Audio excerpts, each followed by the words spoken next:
Hi, my name is Nada and I'm an artist based in France. Welcome to my channel. I've been sharing videos for about 4 months now and I really appreciate everyone who's joining. So after the realistic portrait series I shared, I needed a break. So I went back to my sketchbook and decided to play with color. A few weeks ago, I did a spread in my sketchbook using colored pencils, and I drew the same portrait twice in monochrome and using complementary colors, and I kind of liked seeing the two versions side to side, so I wanted to do the same thing but this time using oil paint and different colors.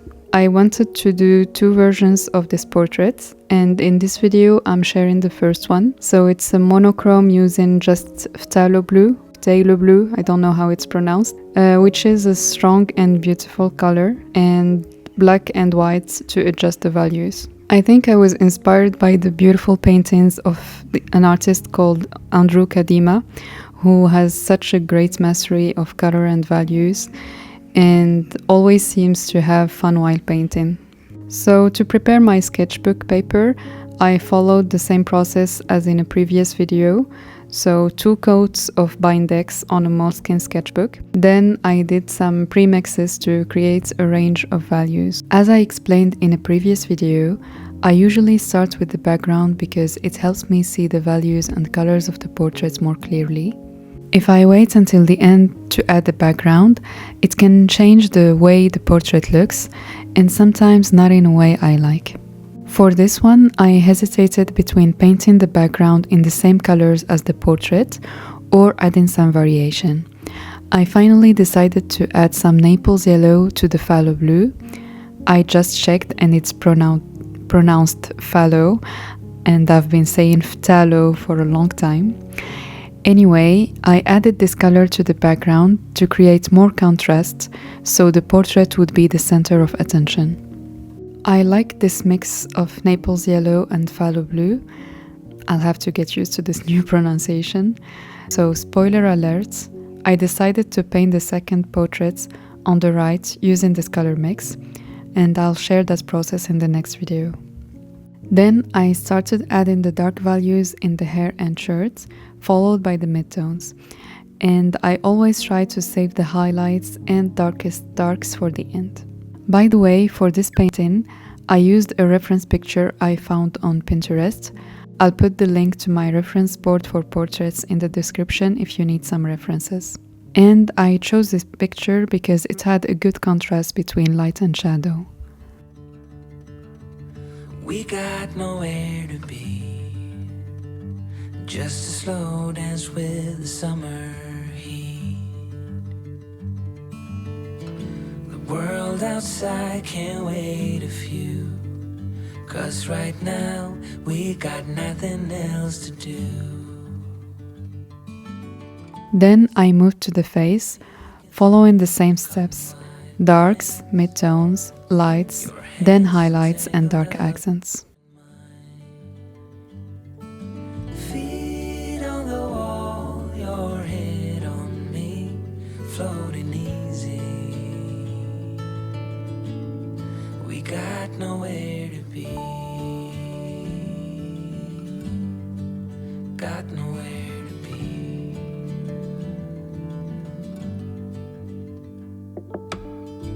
Your hair's a mess, but you don't mind.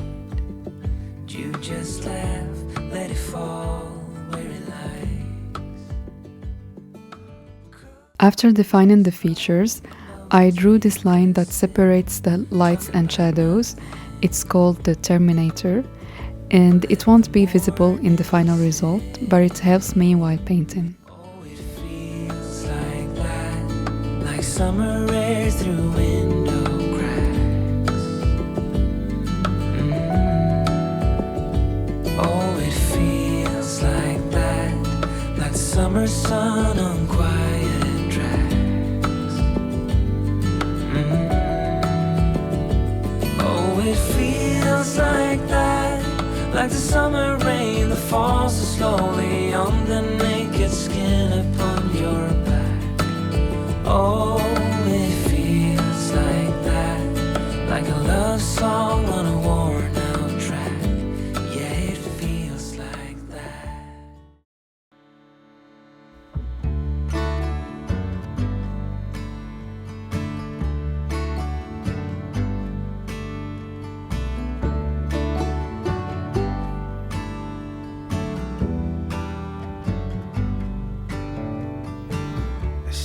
steeple on the hill.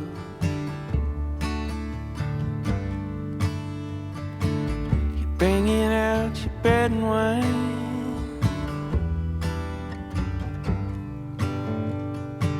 I'm laying at your altar.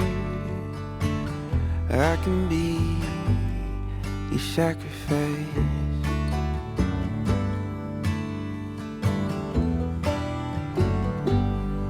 You gotta love religion. You gotta love religion. Love religion.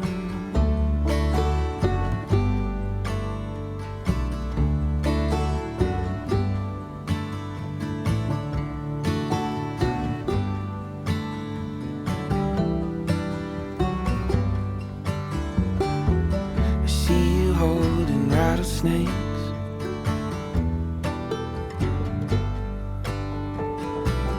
Are you not afraid of the bite? Dancing around the fire, you got me speaking in tongues through the night.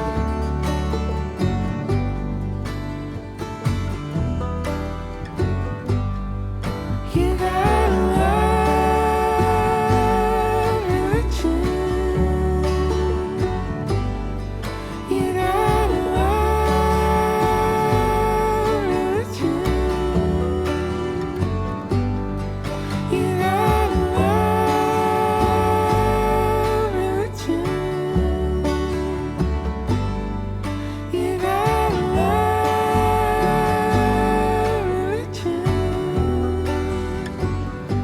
love religion. Painting the features isn't easy, but sometimes I find that painting the cheeks is even harder because you have all this space that can look so flat, especially when the bone structure isn't very visible.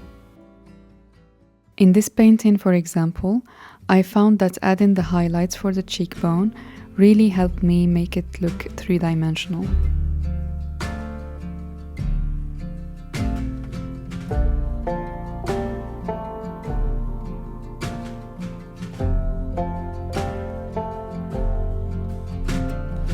Follow through, take your time. You move like water and taste like wine. You're holier than I am. Holier than I am.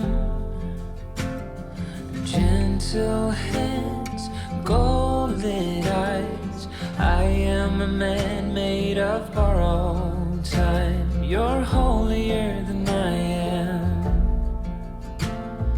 Holier than I am. I am the dust. You are the rain. You pull me close, I push away. I swear I love you, but I am afraid. 'Cause you pull me in, I'll push away. Afraid I will let you down one day. So even though sometimes I don't like recording while painting, but it allows me to see different stages of the process and reflect on what I like and don't like, and if I should have stopped earlier, for example. So I guess it's not all bad. While editing this video, I noticed there were two stages of the paintings where I could have stopped. So first, this one. I think it looks kind of cool. It looks like a character from a graphic novel, and it also reminds me of the work of a contemporary painter I really like. Her name is Françoise Petrovich. And also this stage, I think it's because of the strong contrast, so maybe next time I will try to have more contrast in the painting. I think the final result isn't bad, but I actually prefer these two stages. What about you? Which one is your favorite? I honestly enjoyed painting this portrait. The fact that I was using just one color helped me focus on values and shapes, and it just felt more fun. Anyway, thanks a lot for watching, and in the next video I'll be sharing the second version of this painting, where I used phthalo blue and Naples yellow. So see you soon, and take care of yourself.